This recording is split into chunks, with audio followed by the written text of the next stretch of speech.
आमच्या मागण्या अशा आहे की 1 जानेवारी 2024 पासून आम्हाला या ठिकाणी वाढीव टप्पा मिळाला पाहिजे आणि त्यानंतर आमची दुसरी मागणी अशी आहे की त्रुटीपात्र शाळांना त्या ठिकाणी समान टप्प्यावर घेण्यात यावं आणि त्यानंतर तिसरी मागणी आमची अशी आहे की जे 100% अनुदानित शाळांना त्या ठिकाणी मेडिक्लेम त्यांचा पास होतो सादर केला जातो तोही आम्हाला देण्यात यावं आणि जसं तुम्ही 100% शाळेतील शिक्षकांना त्या ठिकाणी तुम्ही पेन्शन देता ती पेन्शनसुद्धा आम्हाला मिळालं पाहिजे।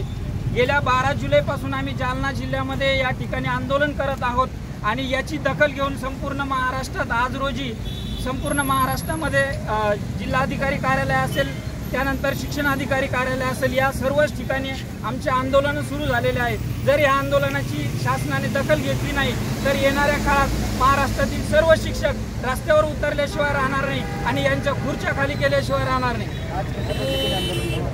आज आम्ही या ठिकाणी जालना जिल्ह्यातील सर्व शिक्षक या ठिकाणी भर पावसामध्ये उपस्थित झालेलो आहोत आणि आम्ही अर्धनग्न स्वरूपाचं आंदोलन केलेलं आहे।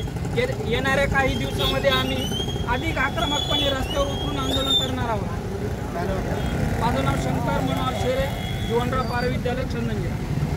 अनुदान आमच्या हक्काचं नाही कुणाच्या बापाचं, अनुदान आमच्या हक्काचं नाही कुणाच्या बापाचं, कोण म्हणता देत नाही घेतल्याशिवाय राहत नाही, कोण म्हणता देत नाही घेतल्याशिवाय राहत नाही। आमच्या मागण्या मान्य करा नाहीतर खुर्च्या खाली करा, आमच्या मागण्या मान्य करा नाहीतर खुर्च्या खाली करा, आमच्या मागण्या मान्य करा नाहीतर खुर्च्या खाली करा। अर्थमंत्री अजितदादा पवारांचं करायचं काय खाली मुंडका वर पाय, अर्थमंत्री अजितदादा पवारांचं करायचं काय खाली मुंडका वर पाय। We want Justice! We want Justice! Bharat माता की जय! भारत माता की जय!